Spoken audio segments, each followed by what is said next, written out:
Можете не верить, мы предлагали конкретные элементы, конкретный вариант сотрудничества. Они реально все были отклонены. Но вот все-таки пришли к тому, что сейчас построили систему ПРО в Румынии. Говорили это все время о чем? Нам нужно защититься от иранской ядерной угрозы. Где ядерная угроза иранская? Ее нет? Договор подписали уже. И причем Соединенные Штаты были, по сути, инициаторами этого договора с Ираном. Мы помогли, мы поддержали. Но если бы не позиция США, не было бы этого договора. И это, безусловно, заслуга президента Обамы. Потому что я считаю, это договор правильный, он разрядил ситуацию вокруг Ирана. И президент Обама может записать это, безусловно, в свой послужной список как результат своей работы на этом направлении. Но угрозы нет, а система ПРО продолжает строиться. Значит, мы были правы, когда говорили, что нас обманывают. С нами неискренне, ссылаясь на якобы имеющуюся иранскую ядерную угрозу при строительстве системы ПРО. Ну так оно и есть на самом деле. В очередной раз пытались нас надуть. Сейчас построим. Мы по годам знаем, что будет происходить. И они знают, что мы знаем. Это вам только вешают лапшу на уши, как у нас говорят. А вы, в свою очередь, вешаете своему населению. И люди не чувствуют опасности. Вот меня что беспокоит. Ну как мы не можем понять? Мы тащим мир вообще в совершенно новое измерение. Вот в чем проблема. Делают вид, что как будто ничего не происходит. Но я не знаю даже, как достучаться.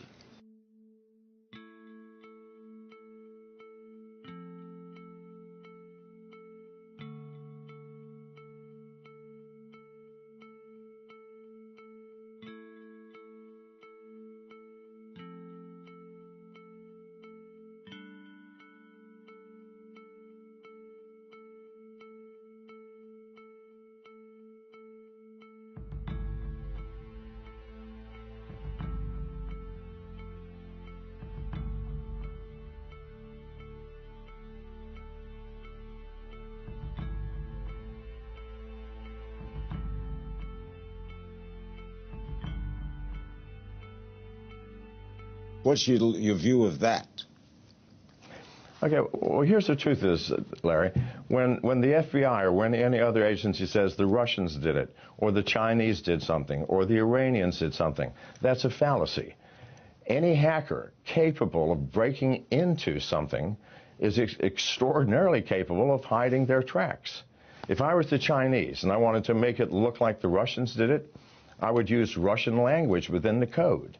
I would use Russian techniques of breaking into organizations. So there simply is no way to assign a source for any attack. This is a fallacy. This is what the FBI and other agencies want us to believe so that they can manipulate our opinions. But I can promise you, if it looks like the Russians did it, then I can guarantee you it was not the Russians.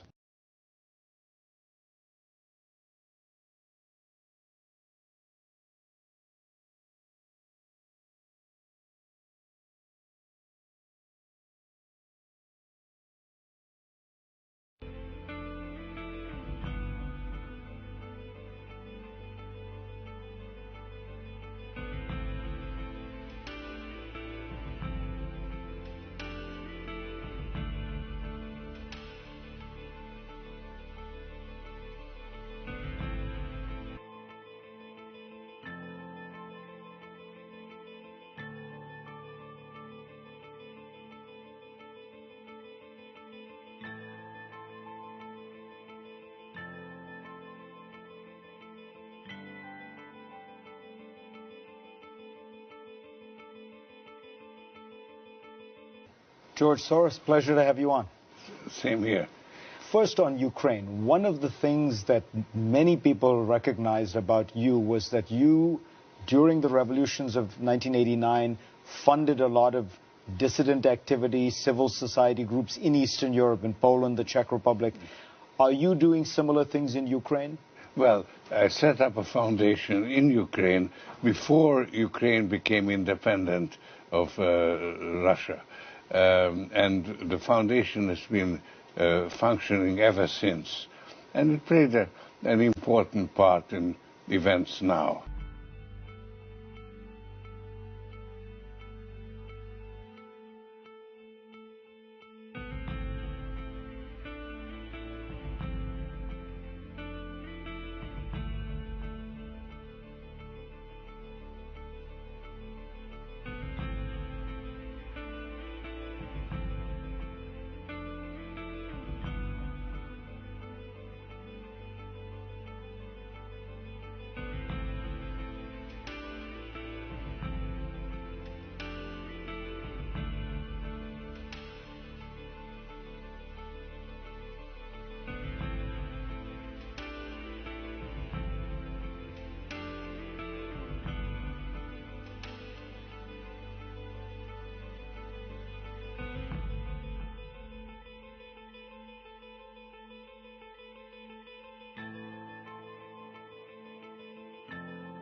Welcome back. One final point before we go. Remember that time Donald Trump was business partners with the Russian government?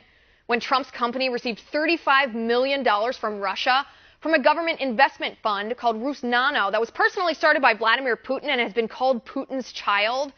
Oh no, wait. That was John Podesta, not Donald Trump. Remember that time Donald Trump was paid an exorbitant $500,000 to give a speech in Moscow, paid for by a company called Renaissance Capital, a company tied to none other than Russian intelligence agencies. Oh no, wait. That was Bill Clinton, not Donald Trump. Remember that time Donald Trump approved the sale of 20% of U.S. uranium to the Russians while he was Secretary of State? Oh no, wait. That was Hillary Clinton, not Donald Trump. By the way, this sale gave control of that uranium to Rosatom. You know what that is? The Russian State Nuclear Agency. Remember that time Donald Trump lied and said he wasn't part of approving that deal that gave the Russians 1/5 of our uranium? And then his emails were leaked that showed he actually was lying and he did know about it? Oh no, wait. That was Hillary Clinton and John Podesta, not Donald Trump. Remember that time Donald Trump coincidentally scored $145 million from shareholders of that same uranium company that was sold to the Russians? Oh no, wait. That was Hillary Clinton and the Clinton Foundation. Remember that time Donald Trump accepted millions of dollars in donations from Russian oligarchs, like the chairman of a company that's part of Russia's nuclear research cluster, or the wife of the mayor of Moscow, or a close buddy of Vladimir Putin? Oh no, wait. That was the Clinton Foundation, not Donald Trump. Remember that time Trump failed to disclose all these Russian donors to his foundation before he served as Secretary of State? And we only found out about the Russian donors because some hardworking journalist combed through Canadian tax records of all places to find that evidence? Oh no, wait. That was Hillary Clinton, not Donald Trump. Make no mistake, we have evidence of inappropriate dealings with Russia, but none of the evidence points to Donald Trump. It all points directly to John Podesta, Hillary Clinton, and the Clinton Foundation. Funny how the mainstream media and Democrats don't seem to care about that.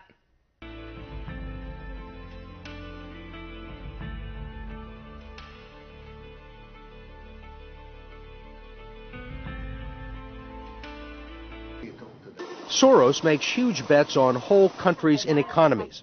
Last year, when he saw cracks in the Asia boom, he began selling the currency in Thailand. Traders in Hong Kong followed suit, triggering a financial crisis that plunged much of Asia into a depression. In the last 2 years, you've been blamed for financial collapse of Thailand, Malaysia, Indonesia, Japan, and Russia. All of the above. All of the above.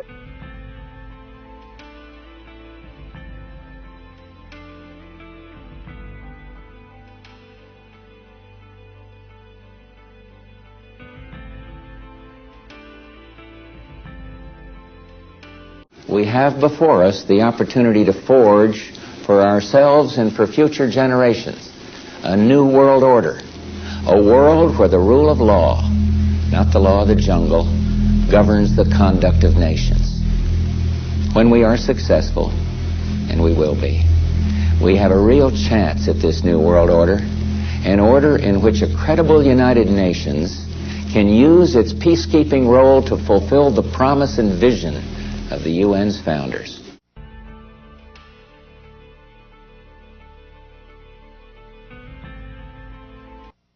There's a need for a new world order, but it has different characteristics in different parts of the world. The affirmative task we have now is to actually create a new world order. A world in which there is the very real prospect of a new world order. It's about the future of Europe and a new world order. After 1989, President Bush said, and it's a phrase that I often use myself, that we needed a new world order.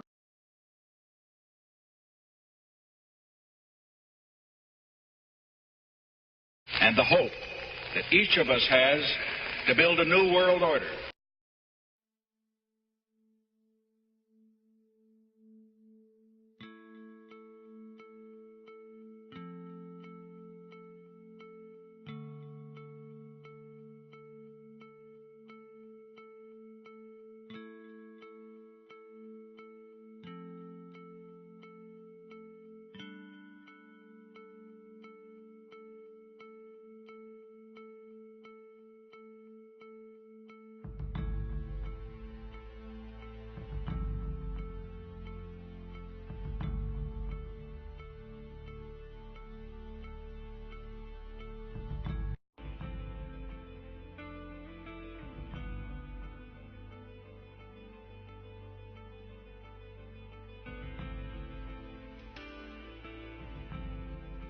What's really important about WikiLeaks is that the Russian government.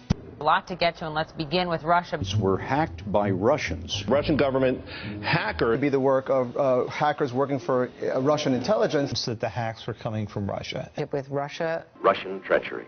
Russian. Yeah, and I think that the idea that we're jumping to conclusions before we have a final report is frankly irresponsible. Yeah, I mean, I said alleged hack. This Russian hack. Now, I don't know. Allegedly Soviet. The biggest geopolitical threat facing America, you said Russia. Not Al-Qaeda, you said Russia. In the 1980s are now calling to ask for their foreign policy back. In April of 2015, the Chinese stole millions of records on U.S. current and former employees, their most sensitive information that was contained in security clearance forms. And nothing happened with the White House, not a single statement.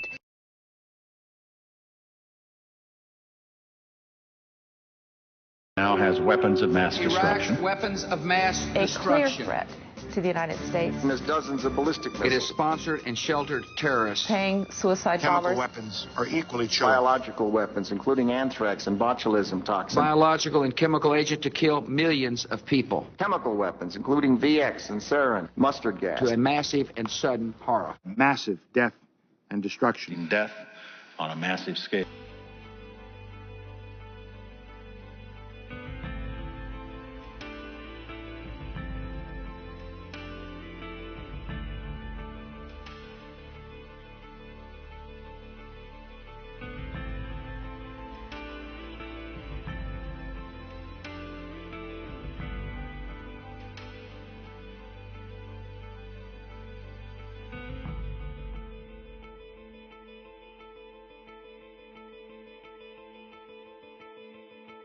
I had no idea how bad things actually were until I saw this one graph. Researchers at Princeton University looked at more than 20 years worth of data to answer a pretty simple question. Does the government represent the people? Now, this is what they found. This axis here represents public support for any given idea. On the left at 0% are ideas that not a single American wants. On the right at 100% are ideas that everyone supports. This axis represents the likelihood of Congress passing a law that reflects any of these ideas, from a 0 to a 100% chance.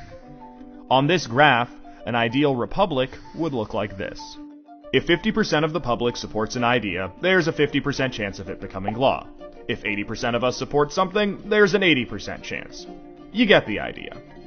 Now, most Americans would probably agree that, with a few exceptions, we should be as close to this ideal as possible. Unfortunately, the way America actually works doesn't even come close. Take an idea that nobody supports, literally nobody, and it has about a 30% chance of becoming federal law. Now, take an incredibly popular idea, the most popular idea this country has ever seen, and there's also about a 30% chance of it becoming law. This means that the number of American voters for or against any idea has no impact on the likelihood that Congress will make it law. Put another way, and I'm just going to quote the Princeton study directly here, the preferences of the average American appear to have only a minuscule, near zero, statistically non-significant impact upon public policy. So if you've ever felt like your opinion doesn't matter and that the government doesn't really care what you think, well, you're right. But there's a catch. This flat line only accounts for the bottom 90% of income earners in America. Economic elites, business interests, people who can afford lobbyists, they get their own line.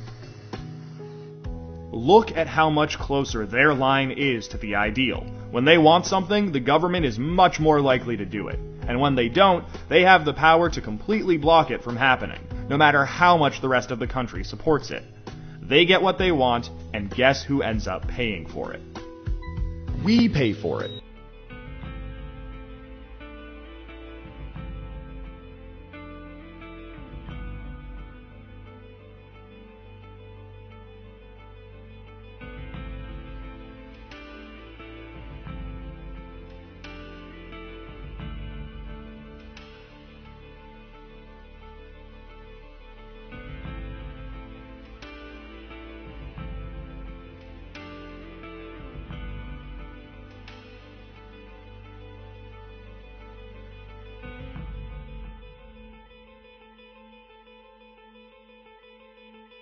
The Fed creates money from nothing, loans that money to the U.S., and then charges interest on that money.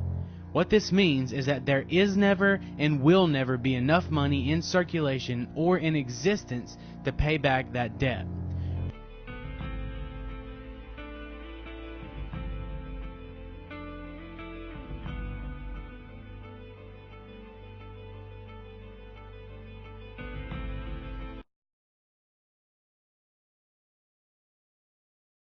Ago, have you reached any conclusions about the Fed expanding its balance sheet by over $1 trillion since last September? We have not yet reached any conclusions. Do you know who received that money? We're in the process right now of doing our review, and right, but you're the Inspector General. My question to you specifically is, do you know who received that $1 trillion plus that the Fed extended and put on its balance sheet since last September? Do you know the identity of the recipients? I do not know. We have not looked at that specific area at this particular point on those reviews. What about Bloomberg's report that there are trillions of dollars in off-balance sheets transactions that the Federal Reserve has entered into since last September? Are you familiar with those off-balance sheet transactions? You know, to look specifically at that Bloomberg article, I'm not, I don't know if I have actually seen that particular one. That's not the point. The question is, have you done any investigation or auditing of off-balance sheet transactions conducted by the Federal Reserve?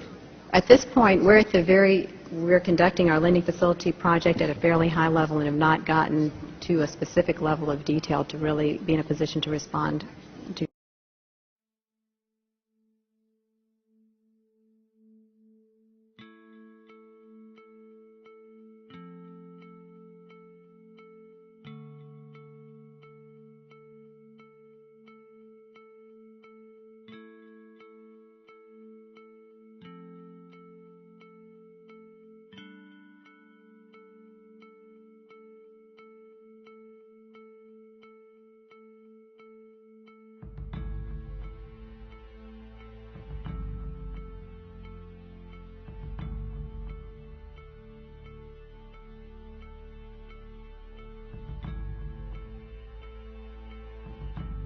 Weapons of mass destruction. The Iraqi regime possesses biological and chemical weapons. Saddam Hussein's chemical and biological weapons The regime is seeking a nuclear bomb. And his nuclear program.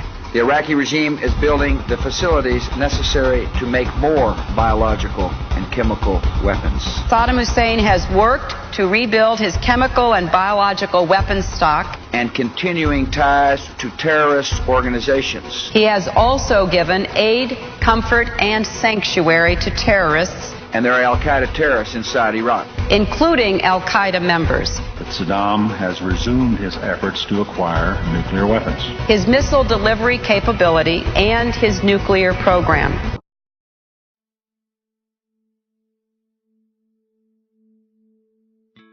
But Saddam Hussein didn't knock down the World Trade Center. He had nothing to do with it.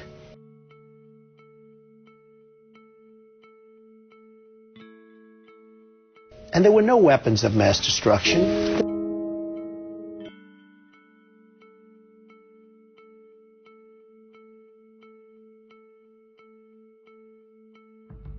Operation. Thank you. We're delighted you're here. Thank you all. In the years ahead, Libya could become a peaceful democracy, or it could descend into chaos.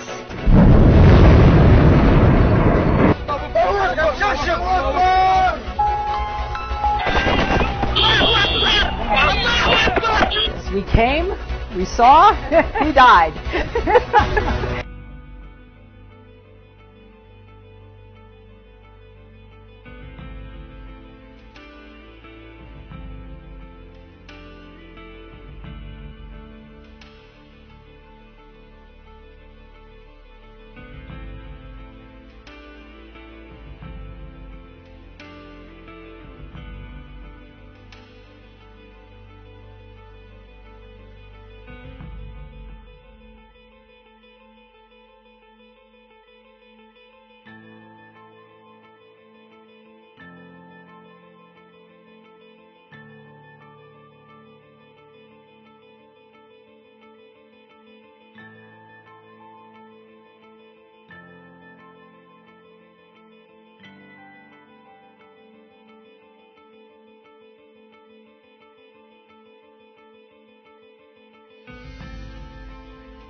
When the Democrats showed their true colors, you got angry and you elected Republicans. And then when the Republicans showed their true colors, you got angry and elected Democrats. And when anyone suggested to you that both parties were corrupt and that neither side were looking out for your best interest, you acted like they were crazy. But the real definition of crazy is doing the same thing over and over again and expecting different results. That's why it is vitally important that you wake up, America, and break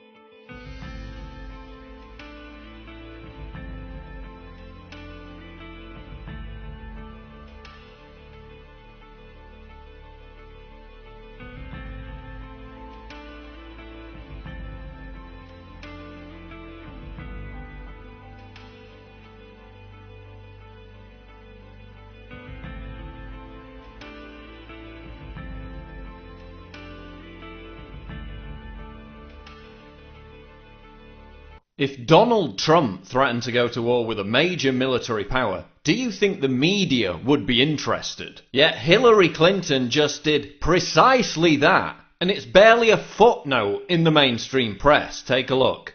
You've seen reports. Russia's hacked into a lot of things. China's hacked into a lot of things. Russia even hacked into the Democratic National Committee. Maybe even some state election systems. So we've got to step up our game, make sure we are well defended and able to take the fight to those who go after us. As president, I will make it clear that the United States will treat cyber attacks just like any other attack.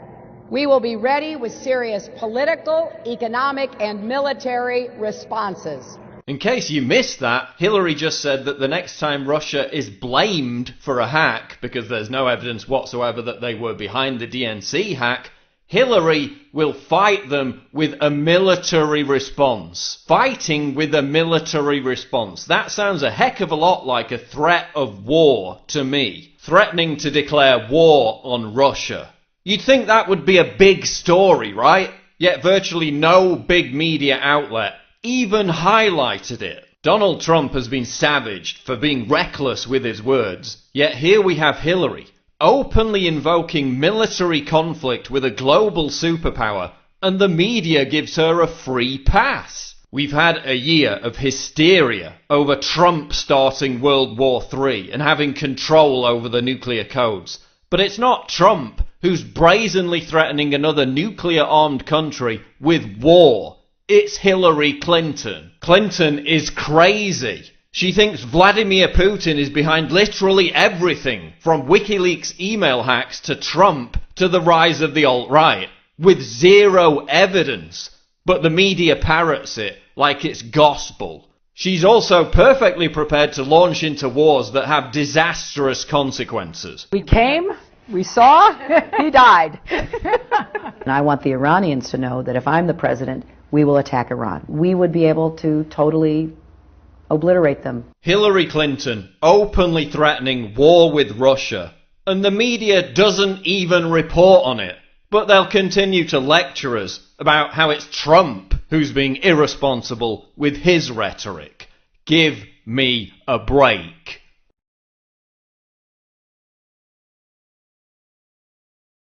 In November, Russia put the Open Society Foundations and the Open Society Institute Assistance Foundation on a stop list of undesirable foreign NGOs.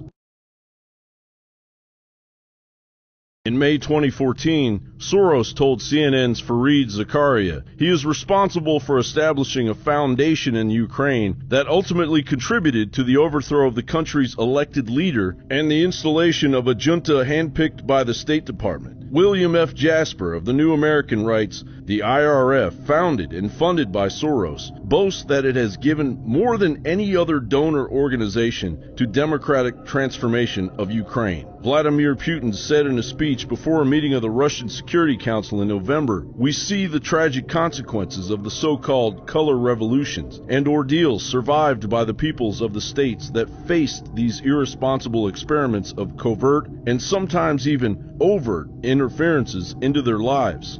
This is a lesson and warning for us, and we will do everything possible to prevent this from happening in Russia.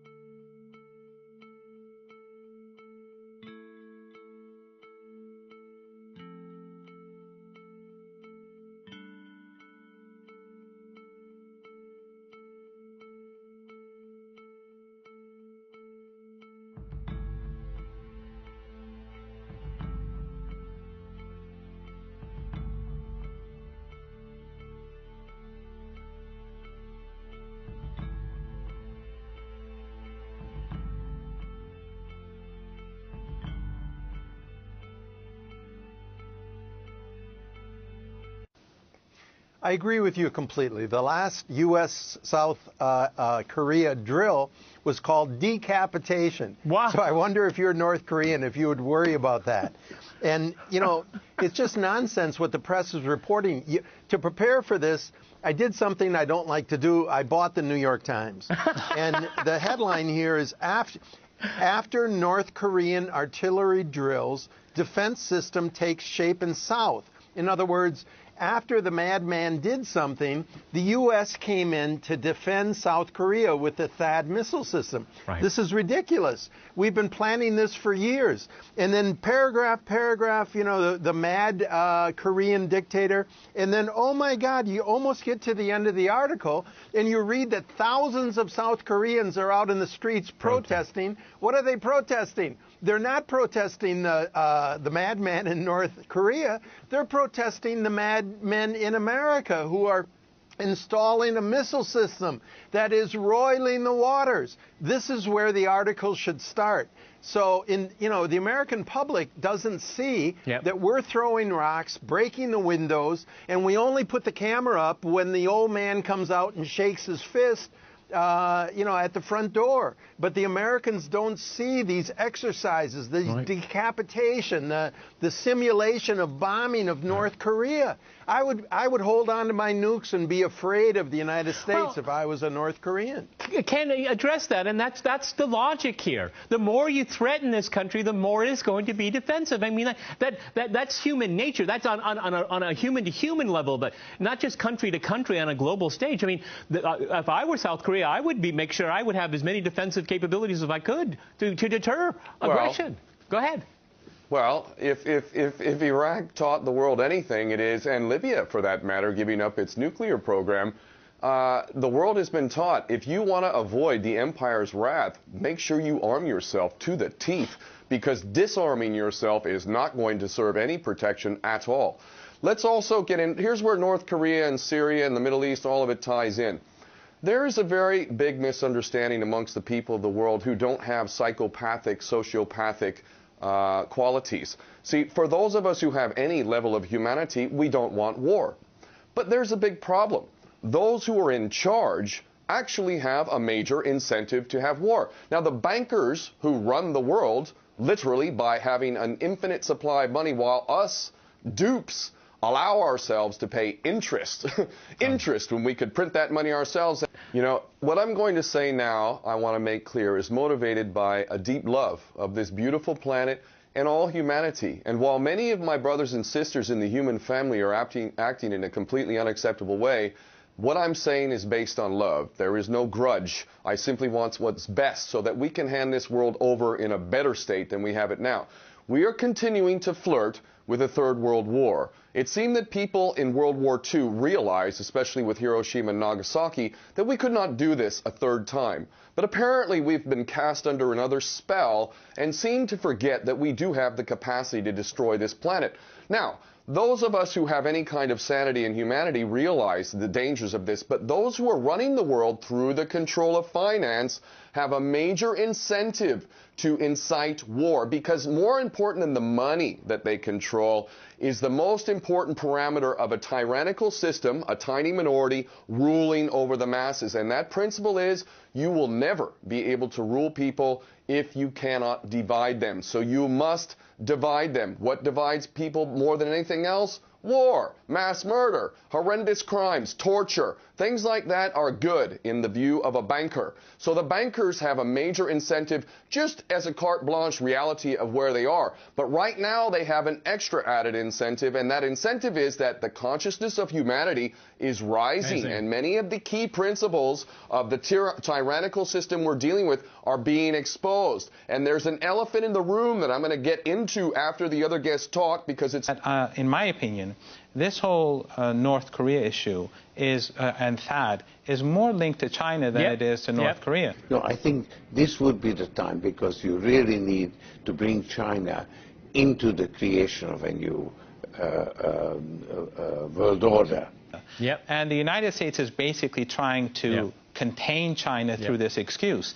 Just like when the United States was making a big issue about Iran's missile defense capability, it was more directly linked to Russia in reality. So they set up this missile defense system in Europe in the name of Iran, whereas it was really for Russia.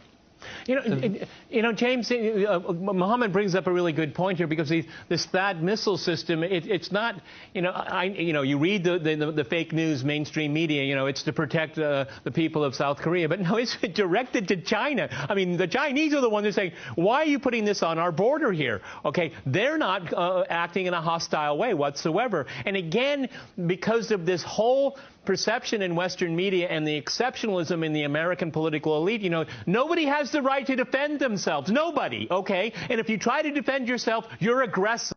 So, yeah, America's moral authority hasn't existed for decades. And I have been shocked that even back in 2003 that people were talking about weapons of mass destruction in Iraq. Excuse me, the United States is the biggest producer, distributor, and user of weapons of mass destruction, and it's going to be the moral authority to talk about who can and can't have them? It was absurd then. It's even more absurd now.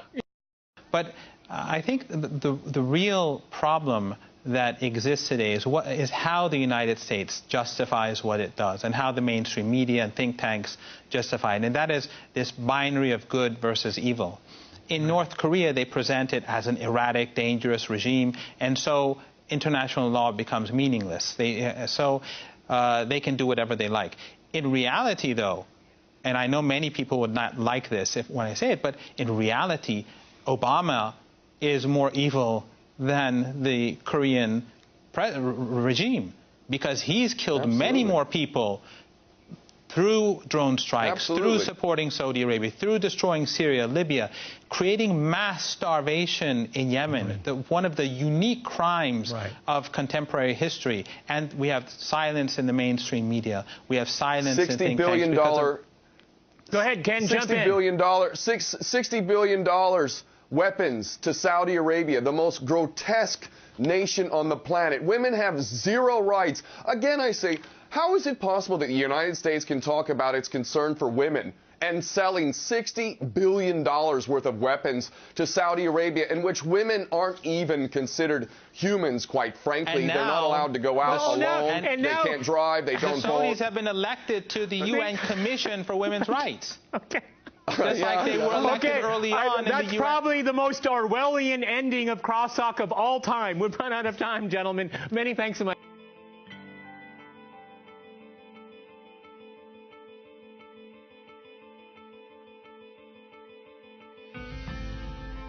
A lot of people have no idea that Trump is headed for a historic defeat. This election overall we could be talking landslide. And so Hillary Clinton today is more likely to win in a landslide. The electoral landslide for Hillary Clinton. Margin of error, margin of error. This could be tight, or it could be a landslide for Hillary. Okay, so everybody is saying, most analysts are saying that Hillary Clinton's going to win in a landslide. She's going to lose by a landslide, and they could lose the Senate and the House. GOP officials now fear that if Donald Trump loses by a landslide, he could take down the congressional majorities with him. Your prediction would be blowout. Landslide. I'd give a landslide. I don't know. You call that a landslide? I would say a landslide.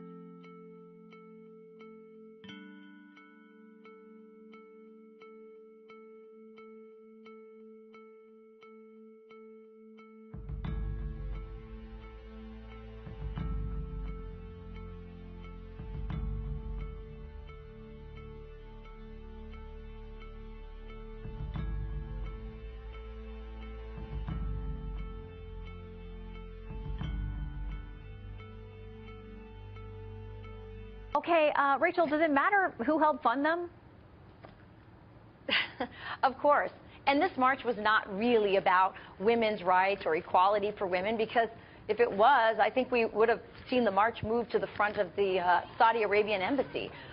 You have to ask yourself, why would a billionaire like George Soros fund all these organizations behind it?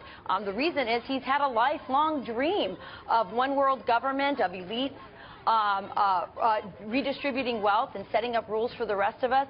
And the biggest existential threat to the advancements he's made through his investment of President Obama and also his investment in the Hillary campaign, which he didn't get a lot out of, is Donald Trump. Donald Trump is the biggest threat to any of the advancements that the Obama made in advancing his idea of a one world government.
الإساءة إلى المشهد في ميدان التحرير إن هم يكونوا في هذا المكان.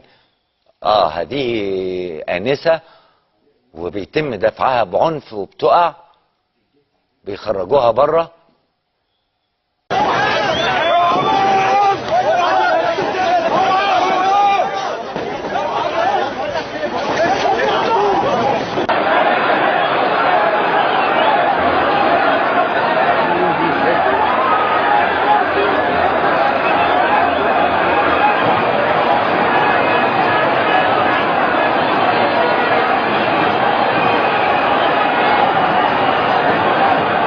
ايوه هو ده اللي انا عايزه.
Men plead to the officers. One puts his hands on the policeman's beard. Brother, let us have her. Why not let us near her?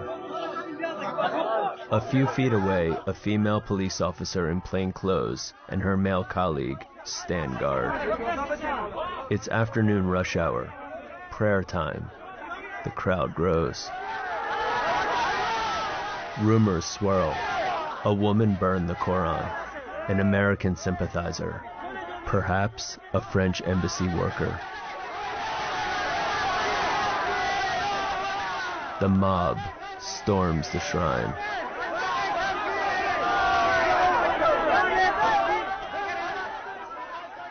Sensing the urgency, two police officers pull Farkunda atop a nearby shed. An officer below props her up. Down the other side is a possible, and maybe only, path of escape.